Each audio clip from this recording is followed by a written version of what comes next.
사랑하고 축복합니다.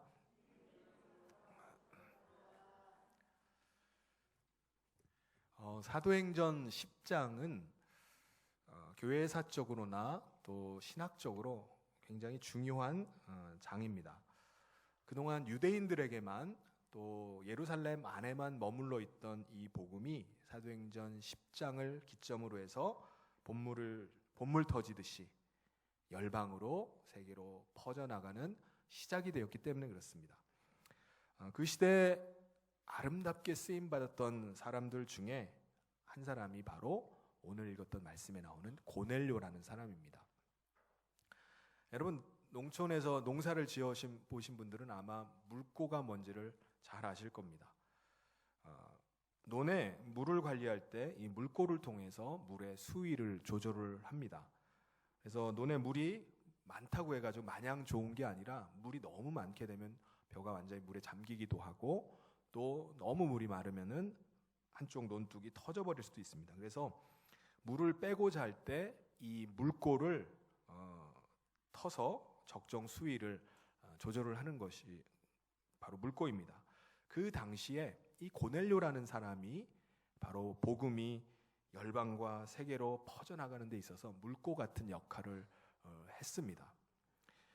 사람들을 보면은 한 가문이나 기업이나 또 한 시대에 귀하게 쓰임받은 사람들이 있습니다. 다른 사람들에게 영향력을 많이 미치는 사람이 있어요. 그래서 마치 본물이 터지듯이, 마치 물고가 터지듯이 이 한 사람을 통해서 새로운 변화가 막 그 안에서 그 무리 가운데서 일어나는 것을 우리가 볼 수가 있습니다. 그 한 사람의 인격, 그 한 사람의 믿음, 그 한 사람의 영성, 이런 것들이 이 한 사람으로 말미암아 다른 사람들에게 이제 기쁨으로 또 활력으로 이렇게 나타나게 됩니다. 그래서 한 사람으로 인해서 주변 사람들이 영향을 받았는데 그 영향을 미친 사람 중에 하나가 바로 고넬료입니다. 한 집안에 어떤 며느리가 들어오거나 또 어떤 사위가 들어오느냐에 따라서 그 집안 분위기가 달라질 수 있어요. 깊은 중한 병에 있는 사람이 정말 쪽지기 같은 그 명의를 잘 만나게 되면은 이 사람의 치료가 쉽게 될 수도 있습니다.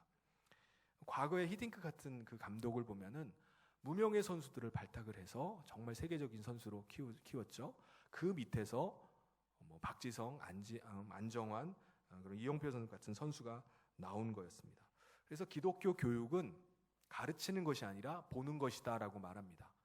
우리가 좋은 믿음의 사람들을 롤 모델로 삼아서 계속 바라보면은 우리도 어느 순간에 그 사람을 점점 닮아가게 되어 있습니다. 그래서 우리가 어떤 사람을 만나느냐, 정말 좋은 사람을 만나는 것이 정말 축복입니다.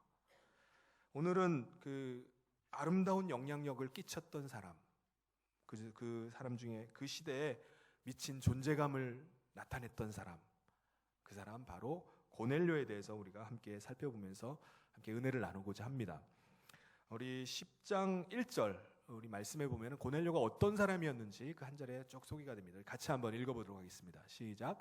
가이사랴 고넬료라 하는 사람이 있으니 이달리아 부데라 하는 군대의 백부장이라. 하나님께서 시대마다 지역마다 그 시대에 그 시기에 그 지역에 한 사람을 들어서 쓰셨습니다. 가이사랴에서는 고넬료, 막달라에서는 마리아, 디셉에서는 엘리야. 하나님께서 한 시대에 영향력을 나타내서 쓰임받게 쓰셨던 사람들이 있는데 이 사람들은 시대나 그 상황이나 뭐 여건이나 배경이 좋기 때문에 쓰임받는 것이 결코 아닙니다. 난세의 영웅이 만들어진다고 이 안 좋으면 안 좋은 대로 그 사람들이 귀하게 준비되어서 하나님의 손에 쓰임받았던 것을 우리가 볼 수가 있습니다.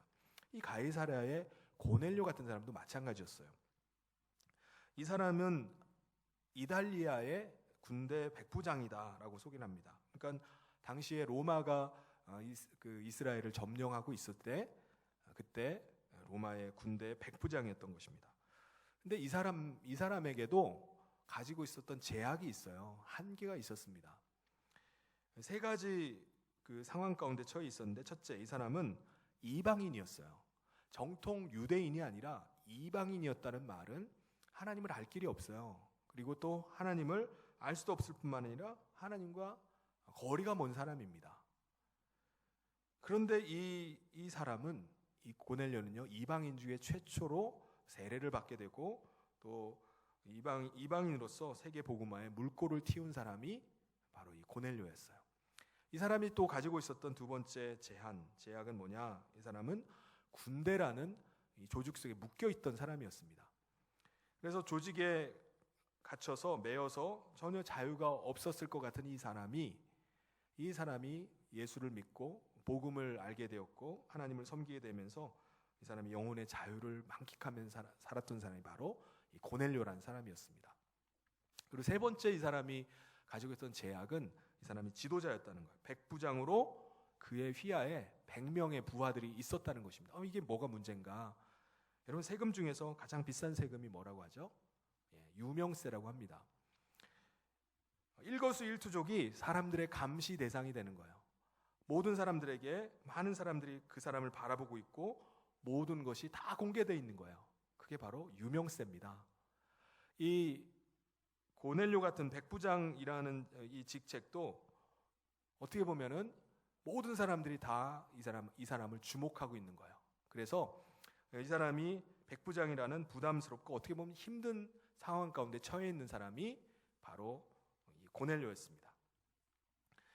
우리가 고넬료가 처해 있었던 세 가지 제약, 세 가지 한계, 상황들을 이렇게 보면은 사람은 환경이나 배경이나 어떤 조건을 변명할 필요가 없다는 것을 우리가 깨닫게 됩니다.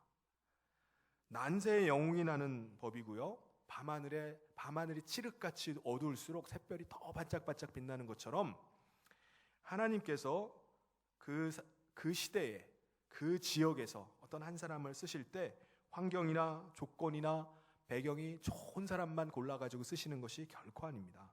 하나님께서는 그런 가운데서도 그 속에서 준비된 사람을 하나님께서 들어서 쓰시는 겁니다. 그렇다면은 이 고넬료라는 사람은 어떤 준비가 되어 있었을까요?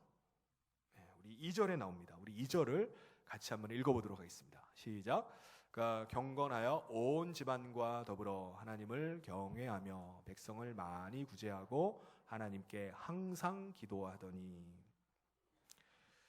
고넬료의 매력 포인트가 있어요. 첫 번째 매력 포인트, 그에게 경건미가 있었다고 말씀합니다. 그가 경건하여, 그에게 경건미가 있었어요. 사람들은 각자 나름대로 아름다움이 다 있습니다. 멋이 다 있어요. 모든 사람들에게는. 남자들 중에는 백치미가 있는 여자를 좋아하는 사람들이 있습니다. 얼굴은 착하고 얼굴은 예쁘고 또 착하게 생겼는데 머리가 잘 안 돌아가서 바가지를 잘 못 긁고 잔소리를 좀 안 하는 그런 여자를 좋아합니다. 그런데 우리가 고넬료를 통해서 보게 되는 것은 뭐라고 말하죠? 경건미, 경건한 사람이라는 거예요. 여러분, 경건미가 뭡니까? 베드로서 1장 4절에 보면은 신의 성품에 참여하는 사람의 이야기가 나옵니다. 그러니까 한마디로 하나님의 성품을 닮은 것, 이것이 바로 경건미입니다. 우리가 질리는 게 사람들한테 질리게 되고 사람들에게 우리가 실망하게 되고 사람들이 어떻게 끔찍한가, 사람들의 끔찍함을 그렇게 맛보게 되는데 그런 사람 냄새를 풀풀 풍기면서 거친 인간의 그런 형상이 느껴지는 게 아니라 이 고넬료를 통해서는요, 하나님의 성품이 느껴지는 거예요. 하나님의 모습을 보여주고 하나님의 마음을 느끼게 되는 거예요. 이 사람을 보면서. 그게 바로 경건미입니다. 그래서 고넬료가 멋있는 이유가 이게 이 사람에게서 그 사람의 인격을 통해서 하나님이 느껴지는 거예요. 이 고넬료를 통해서 하나님의 솜씨가 보여지는 거예요. 하나님이 대단하신 분이구나 라는 것을 느끼게 하는 것입니다. 내가 천사를 본 적은 없지만, 내가 하나님을 배운 적은 없지만은 저분을 보면은 내가 하나님을 본 것 같아 라고 그렇게 느끼는 겁니다. 제가 신방을 가서 당황할 때가 있어요. 어린 아기가 엄마 하나님 왔다 이렇게 얘기를 하는 거예요. 하나님과 목사님을 구분을 못 해가지고 그렇게 합니다. 어리니까는. 그래서 어린 아기가 이런 헛소리를 하지만, 철없는 말을 하지만 속으로는 아멘해요. 감사한 일이죠. 어린 아기가 담임 목사가 신방을 왔는데 엄마 저 새끼 왔다 뭐 한다거나 그렇게 되면 어떻게 되겠습니까? 어떤 집에는 그런다고 해요. 어떤 그 집의 부모가 밥상머리에 앉아서 막 얘기를 막 나누잖아요. 저놈이 그놈이 막 맨날 아무개 이놈 저놈 막 하니까는 아무개가 그 집에 놀러를 왔어요. 그러니까 엄마 저놈 왔다. 속일 수가 없습니다. 밥상머리에서 얘기를 잘 나눠야 돼요. 여러분, 고넬료가 가지고 있었던 매력은요, 말을 잘하거나 뭐 많은 재물이 있거나 많은 돈을 벌거나 그런 것이 아니었습니다. 그래서 사람들 중에는 말을 아주 번지르르하게 잘하는 사람이 있잖아요. 사기꾼 같이 말을 막 너무 잘해요. 또 입만 열었다 하면 막 자기 자랑이 늘어지고 또 자기 있는 것을 자꾸 자랑하려고 하는 사람이 있어요. 여러분, 그런 사람에게 끌립니까? 그런 사람이 끌리진 않죠. 고넬료가 가지고 있는 매력은요, 말 잘하고 자기 뭐 자랑 늘어놓고 막 자기 있는 거 과시하고 그런 게 아니라 하나님의 성품이 나타나는 거예요. 하나님을 보여주는 겁니다. 그래서 고넬료와 함께 잠시 대화를 나누다 보면은 하나님 아버지의 마음이 막 느껴지는 거예요. 예수 그리스도의 그 심장이 막 느껴지는 겁니다. 이분 참 경건하다. 정말 이분 보니까 매력적이다라고 느끼는 거예요. 그것이 바로 고넬료가 가지고 있었던 경건미입니다. 고넬료가 가지고 있었던 두 번째 매력이 있는데, 그것은 온 집안과 더불어 하나님을 경외했다는 거예요. 여러분, 온 집안과 더불어 하나님을 경외한다는 거, 이게 쉬운 일입니까? 여러분이 한번 얘기를 한번 해보세요. 온 집안 식구들, 자녀들과 함께 하나님을 경외한다. 이게 쉬운 일이 아닙니다. 여러분, 독불장군처럼 나 혼자 하는 건 누구나 다 할 수 있어요. 나를 따르라 하다가 아무도 안 따라. 그럼 나 혼자 간다 하고서 그냥 자기 길을 그냥 갈 수가 있어요. 누구나 이거는 다 할 수가 있습니다. 그런데 다른 사람과, 특별히 같은 식구들, 자녀들과 함께 호흡을 맞추고 수위를 조절하고 속도를 맞추고 온도를 맞추고 하는 건, 같이 가는 건 쉬운 일이 아닙니다. 아빠 입장에서는 자기 자녀가, 아빠가 원하는 게 있잖아요. 우리 자녀가 이렇게 했으면 좋겠다라고 하는데 아이의 입장은 또 달라요. 아이가 원하는 건 또 다른 쪽에 있습니다. 맞지가 않아요. 엄마는 딸이 좀 이 속도로 좀 따라오면 좋겠어요. 엄마가 원하는 대로 좀 빨리빨리 쫓아오기를 원하는데, 딸은 또 딸이 가지고 있는 속도가 있어요. 자기 속도대로 나가려고 합니다. 부부도 마찬가지죠. 남편이 어떤 것에 대해 느끼는 온도, 체감 온도가 있고요. 어떤 똑같은 것을 보면서 아내가 느껴지게 되는 체감 온도가 또 다릅니다. 서로 간에 이렇게, 부부 간에, 자녀와 또 부모 간에 이렇게 서로 간의 차이가 좁혀지지 않으면 뭐가 생기죠?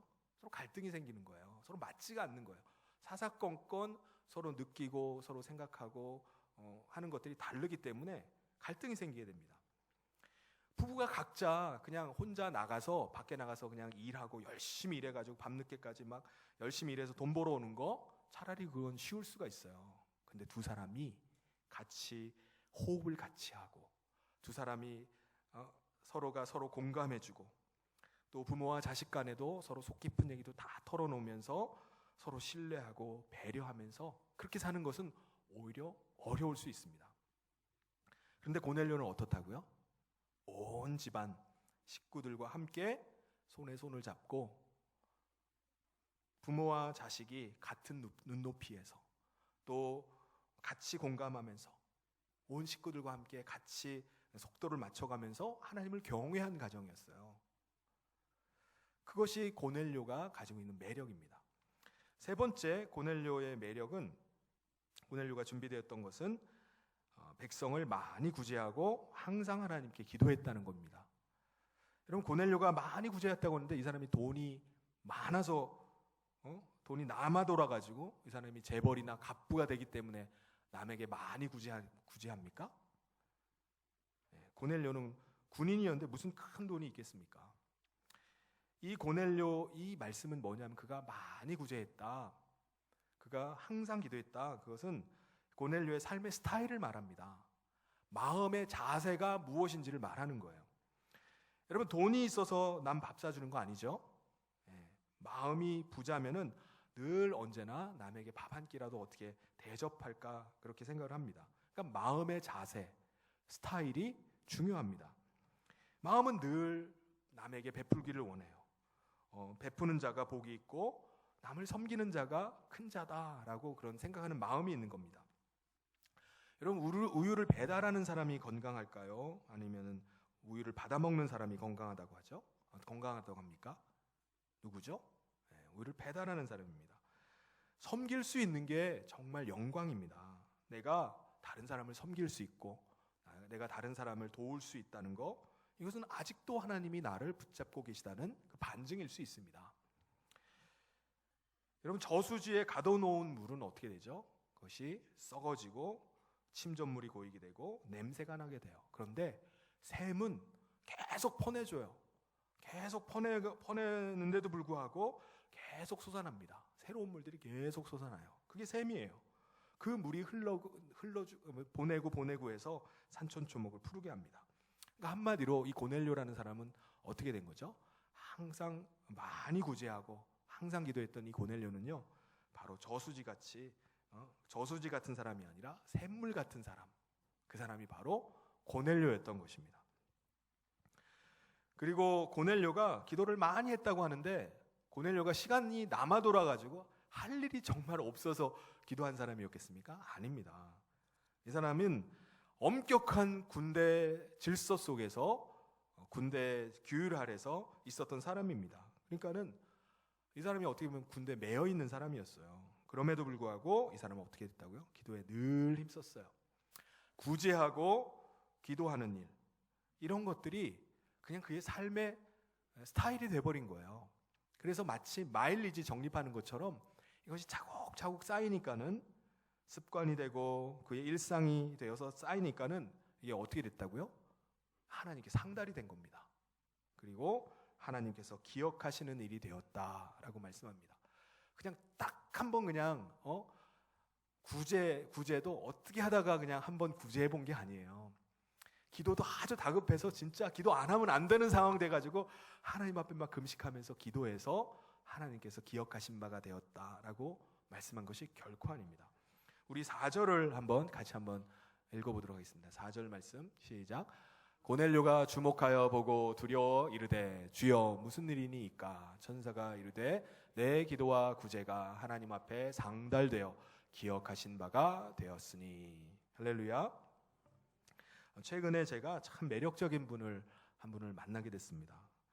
처음 뵀는데 저분 참 훌륭하시구나 라는 생각을 하게 됐어요.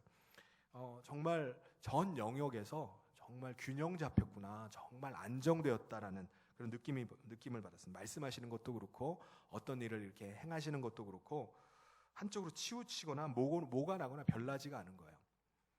그래서 사람들을 편안하게 하고 또 사람들을 잘 끌어모으고 사람들을 잘 이끌어가는 것을 봅니다. 다른 사람들과 함께 말하는데 그 말 한마디가 무게가 있어요. 흥분하지도 않고 열받지도 않고 놀라지도 않습니다. 그래서 그분 말 한마디를 하는데도 다른 사람들의 그 마음이 막 감동이 돼요. 울리고 또 그 사람 말에 이렇게 귀를 기울이고 몰입하게 됩니다. 그게 그분의 균형감, 안정감, 리더십이었어요. 그 사람이 가지고 있는 영향력이었습니다. 우리도 마찬가지라는 생각이 듭니다. 우리가 다른 사람을 볼 때 이런 우리의 가진 존재감, 영향력, 그런 것이 있어야 됩니다. 야, 난 너를 보면은 늘 안정감을 느껴. 저는 당신을 보면요, 당신이 든든하고 당신을 통해서 균형감, 안정감을 느낍니다. 난 너를 보면은 얼굴만 봐도 행복해. 내가 같은 여자지만은 내가 너를 보면 참 멋있다는 생각이 들어. 그런 얘기를 우리가 들어야 되지 않겠습니까? 오히려 난 너를 보면 내가 속이 뒤집혀져. 그런 얘기라든가. 제가 끼면 늘 평지풍파가 일어나. 동창회에 가서도 야, 집에 가자, 쟤 왔다, 그런다든지. 근데 고넬료 같은 사람은 이 사람으로 말미암아 물꼬가 튀어졌어요. 이 사람으로 말미암아 그의 가정이 하나님을 경외하는 가정이 되었고, 그뿐만이 아닙니다. 이 사람을 통해서 복음이 이방인들 가운데 흘러가게 되는 그 시작이 됐습니다. 남이 잘 되게 하는 사람이에요.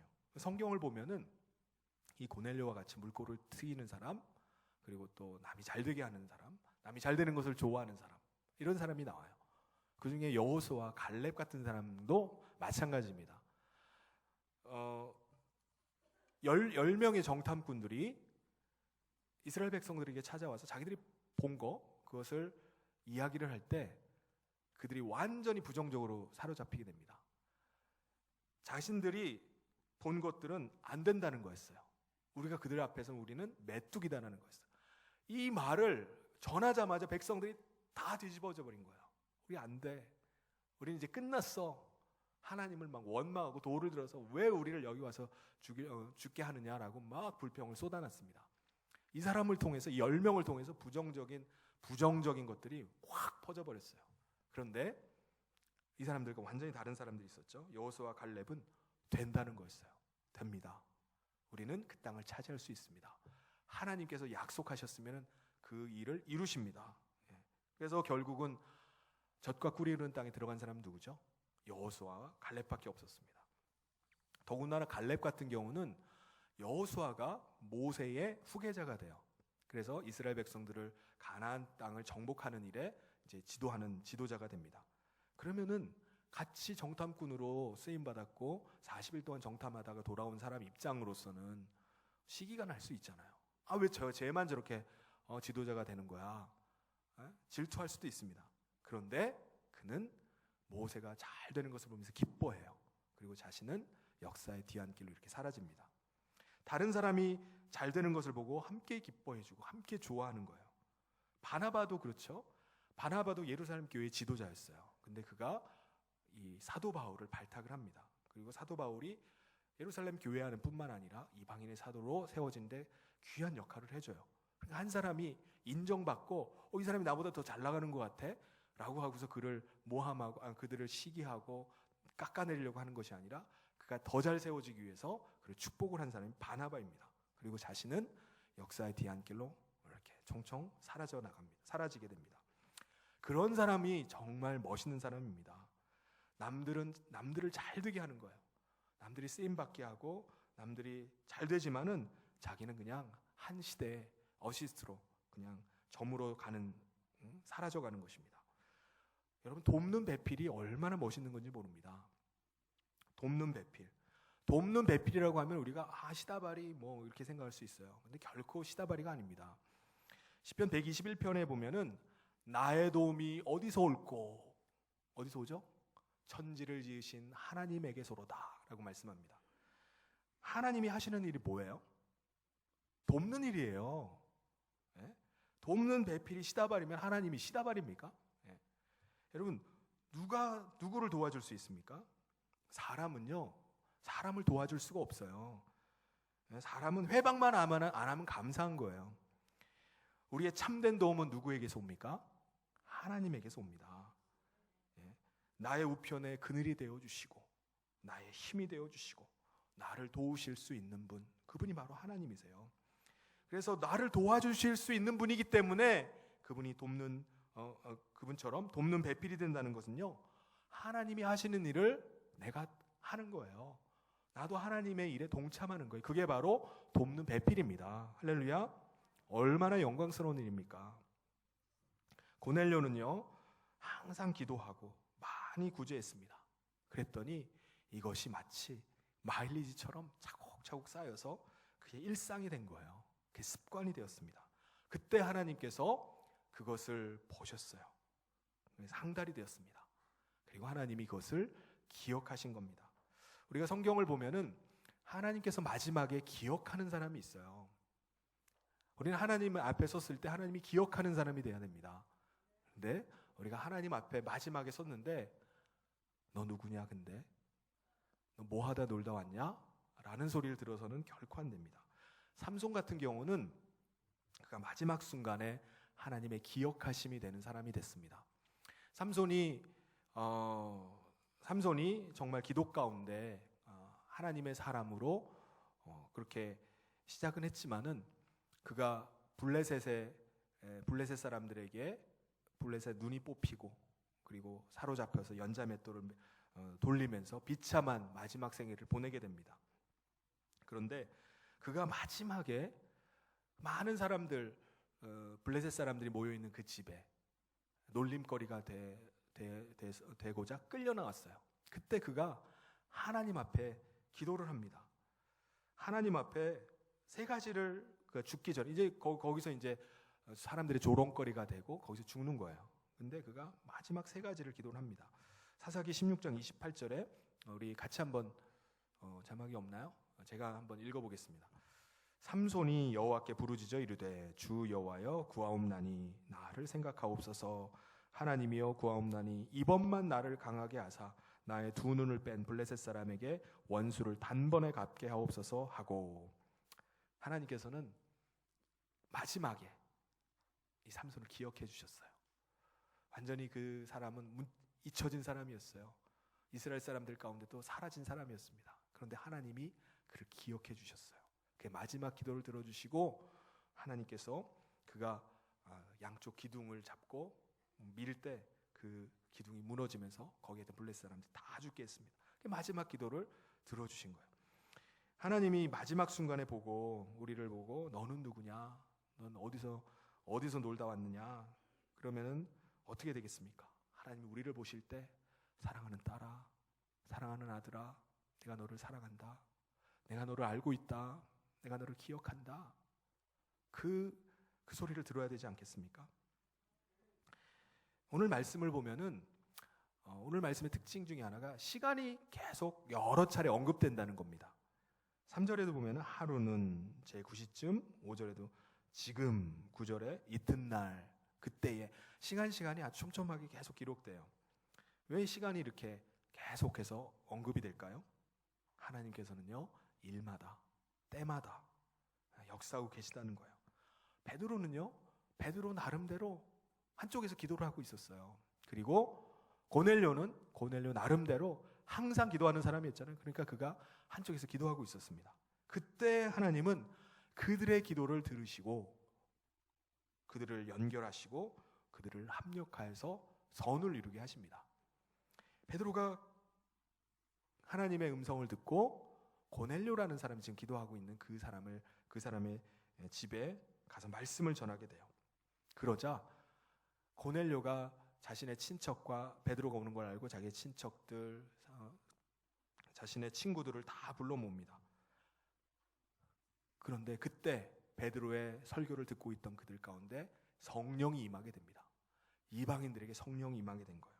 우리 44절, 45절에 보면은 베드로가 이 말을 할 때 성령이 말씀 듣는 모든 사람에게 내려오시니 베드로와 함께 온 할례 받은 신자들이 이방인들에게도 성령 부어 주심으로 말미암아 놀라니.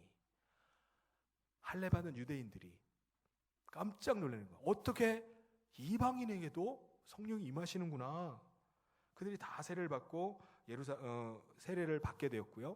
예루살렘 안에만, 유대인에게만 머물러 있던 이 복음이 본물이 터지듯이, 물고가 터진 듯이 흘러가기 시작합니다. 열방으로, 세계로 그때부터 퍼져나가기 시작하게 된 거예요.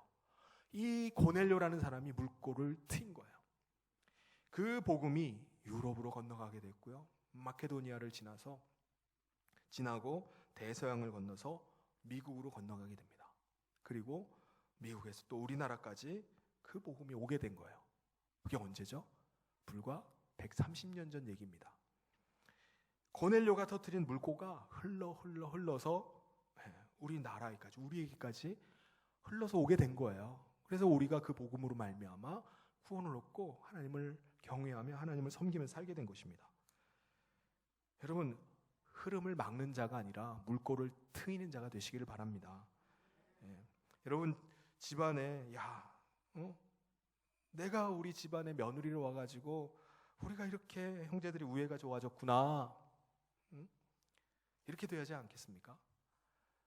제가 시집 오는 날부터 그날로부터 우리 집안에 고난주간이 시작되었구나. 그렇게 해서는 안 됩니다. 야, 자네가 우리 집안에 들어옴으로 말미암아 들어오고 나서 사위로 오고 나서 우리 집안이 정말 화목해지고 정말 든든하게 서가는구나. 예? 이렇게 어딜 가든지 우리가 물꼬를 틔워주고 또 숨통을 틔워주는 사람 돼야지 우리 남의 가슴을 답답하게 하고 힘들게 하는 사람이 되지 말아야 됩니다. 우리가 근데 다 잘할 수는 없죠. 우리가 다 잘하고 막 위대한 인물이 되고자 하는 것이 결코 아닙니다. 그런데 오늘 이 고넬료를 통해서 우리가 볼 수 있는 게 뭡니까? 바로 물꼬가 되자는 거예요. 물꼬가 어떻게 됩니까? 조곤조곤 밟으면은 물꼬가 트이는 거예요. 나를 조곤조곤 밟아서 물꼬가 트이는 역할을 우리가 하는 겁니다. 그러면은 우리를 통해서 쫄쫄쫄쫄 물이 흘러서 논의 곡식이 자라나게 되는 거예요. 우리를 통해서 쫄쫄쫄쫄 물이 흘러서 산천초목을 푸르게 하는 겁니다. 물꼬를 튀어놓아야지 같이 사는 거예요. 논뿐만 아니라 그 물이 흘러서 산천초목을 푸르게 하는 것입니다. 여러분, 우리가 대단한 사람이 되려는 것이 결코 아닙니다. 고넬료도 마찬가지였어요. 여러 가지 제약이 있는 사람이었습니다. 한계가 있는 사람이었어요. 이방인이었고 군인이었고 지도자였습니다. 그럼에도 불구하고 그는 자기의 어떤 것을 자랑하고 자기의 어떤 것을 나타내고 연출하려는 것이 아니었습니다. 그는 그의 삶을 통해서 경건미를 나타냈어요. 하나님의 성품을 드러냈습니다. 자기의 것을 자랑하는 게 아니에요. 하나님의 마음, 그를 통해서 하나님의 솜씨, 하나님의 모습, 그런 것이 드러나는 것입니다. 그래서 자기 혼자 말뿐이 아니라 독불 장군이 아니라 온 집안 식구들과 더불어서 자기 자녀들과 함께 손에 손을 잡고서 하나님을 경외했던 사람이에요. 그가 많은 돈은 없더라도 많이 구제했어요. 항상 기도했어요. 그것이 그의 스타일이 되었고 그것이 그의 습관이 되었고 일상이 되었습니다. 그래서 그는 주는 자로, 섬기는 자로 살아갔습니다. 그러니까 사람들에게 존경받고 칭찬받고 또 하나님의 사랑을 받고 또 역사의 물줄기를 바꾸어 놓는, 기독교 역사에 있어서 한 획을 그어 놓는 그런 인물이 된 것입니다. 축복의 통로로 쓰임받았던 삶이 된 거예요. 얼마나 멋있습니까? 가이사랴에 고넬료라는 사람이 있었다면 우리 대한민국에, 이 땅에 오늘 저와 여러분이 있기를 주님의 이름으로 축원합니다. 여러분 가정에, 여러분이 살고 있는 동네에, 여러분이 속한 직장에, 여러분이 처한 위치에서 나름대로 존재감을 좀 나타내시고 나름대로 축복의 통로가 되시고 축복의 물꼬를 튀는 사람 되기를 소원합니다. 여러분, 좋은 사람을 우리가 만나게 되면은 마음에 뭔가 촉촉하게 젖어드는 것이 있어요. 힐링이 되는 것 같아요. 이게 만남의 축복이죠. 저는 제가 신방을 가서 우리 교회에 저 성도님이 계신 게 정말 복이구나라는 걸 느낄 때가 있어요. 그 집에 들어가서 잠시 그분의 간증을 들으면서 이제 감동이 막 밀려오는 거예요. 야, 진짜 집사님 멋있구나. 우리 교회에 이런 권사님도 계셨구나. 하나님을 사랑하고 하나님을 경외하고 축복의 통로가 되는 그런 삶을 살아가는 겁니다. 저는 그런 분을 보면서 제가 성현교회 목사가 된 것이 정말 감사하구나. 이게 목회하는 행복이구나 라는 것을 느낍니다. 사는 성도 여러분, 주님의 손에 붙들린 사람, 성령께서 축복의 통로로 무시로 마음껏 역사하는 그런 사람 되기를 소원합니다. 고넬료가 가정에서, 자기 일터에서 하나님 모시고 살아가는 사람의 존재감을 가지고 자기 혈기, 자기 자랑 그런 걸 드러내는 것이 아니라 예수 향기를 계속해서 드러내고 하나님의 성품을 나타내고 축복의 물꼬를 튀었던 것처럼 저와 여러분이 정말 주님의 사랑받고 사람들에게 존경받고 한 시대에 귀하게 쓰임받는 하나님의 사람 되길 주님의 이름으로 축원합니다. 같이 기도하도록 하겠습니다. 하나님 아버지 감사합니다.